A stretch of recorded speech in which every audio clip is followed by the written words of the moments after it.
Good morning, everyone. I'm Rachel. Welcome back to my channel, 100 Pounds of Gratitude, where I am striving to gain gratitude, lose weight, and build a life that I love. And today I'm excited because I am focusing on my resolution to learn how to cook. So I will be meal planning, grocery shopping, cleaning up my wreck of a kitchen. So it will be a busy day, but I'm excited to get it going.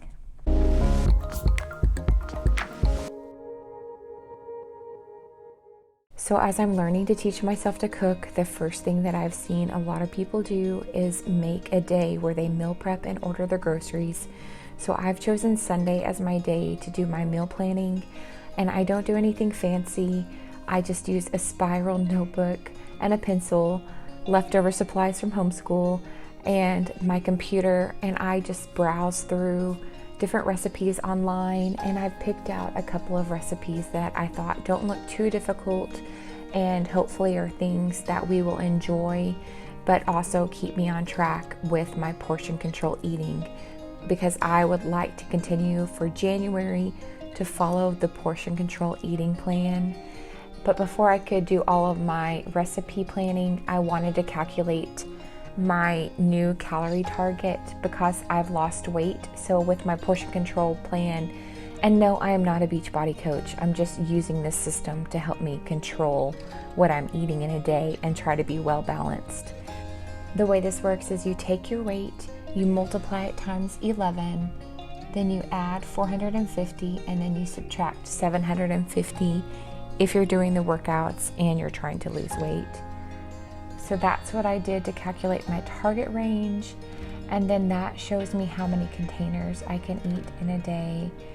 But I love that this gives you a calorie range, and it's not so precise that you feel really locked into calorie counting, because I don't love calorie counting. I don't want to do lots of calorie counting. So I'll put my grocery order in, and I like to do the online ordering so I can just go and pick it up. And while we're waiting on that order, I will take the kids to the park so that we can get our step count in, and it's a gorgeous day out. And I am working on my pull-up goal, which will probably take me forever, but I gotta start somewhere. I was really proud of myself for being able to hold myself up on the bar, and it's been really inspiring for me to see that as I'm working on these fitness goals, my kids are really watching and responding, because as I try something new, like hanging on the bar to do a pull-up, then they're like, well, I can do that, I want to do that, and then that motivates them to want to try pull-ups too. So that's been fun. Or walking my mile, and so now they want to do a mile either on their bikes or they want to run it.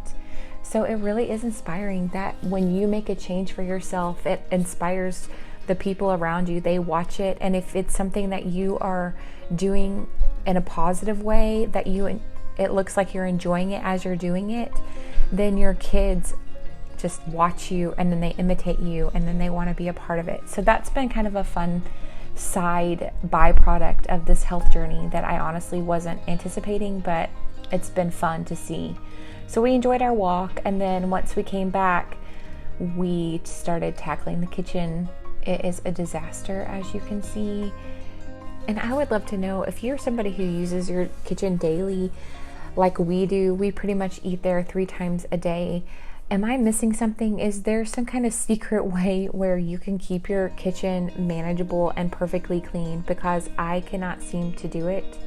And I do have my kids helping with the unloading of the dishes and clearing off and things like that. But even with that, it just seems like our kitchen is always in disarray. So if you have the secret to keeping your kitchen clean, please let me know. Put it in the comments, because yes, I need that in my life. So I've already learned a lot just from this first week of being very intentional with this resolution of learning to cook. I've learned that I need that clear space, and I need better organization in my kitchen just to cut down on my frustration.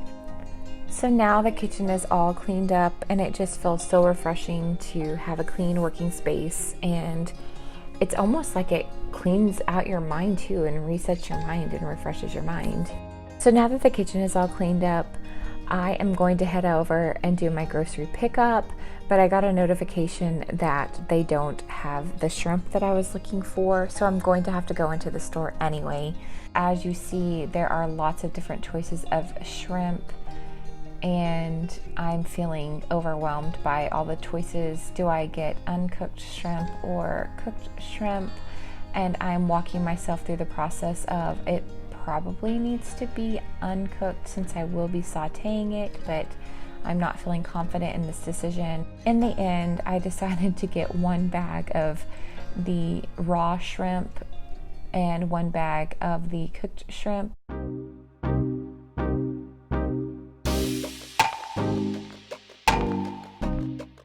So as I was passing through the store, I saw all these delicious sweet treats, but I just walked on by and stayed the course and didn't bring them into our house. I will say at the checkout line, it was so frustrating. These little plastic bags, it took me probably 10 minutes to open up these plastic baggies. I bet the people who monitor those cameras think this is hilarious to watch people struggle through opening these plastic bags. So we made it back home, and here are the unloaded groceries. I love the chicken and maple sausage. The brand is called Applegate, and I found this at Walmart and at Target, and that's pretty much my go-to breakfast that I eat basically every single day. We have a lot of this brown rice because my kids really love the Trader Joe's broccoli and beef and orange chicken meal kits, where you just can cook the chicken. It has the sauce, and then we throw it on some rice and put some vegetables to the side. That's a really easy meal for us to do that they really enjoy. I am not doing that right now with my portion control, but I don't mind doing that for them. And these are the carb balanced tortillas that I enjoy when we have taco night. There's the kale that I need and the red onion that I need for this shrimp, kale and butternut squash saute that I want to try. So I got this frozen fish where they're wrapped in single packets, and I've been seeing people put these in their air fryers, and I want to try that. And then of course I have my 2 cooked and uncooked packages of shrimp, so that gives me the option to figure out what I'm going to do for my recipe. I've planned, prepped, and set myself up for success for this week. And next I will be tackling a shrimp, kale, and butternut squash saute. So if you're interested in seeing if I will choose the raw shrimp or the cooked shrimp to saute, be sure and watch my next video as I attempt my first recipe for 2021. And I hope that each of you are taking time to build a life that you love and sticking to your goals or resolutions for 2021. I hope to see you next time. Bye.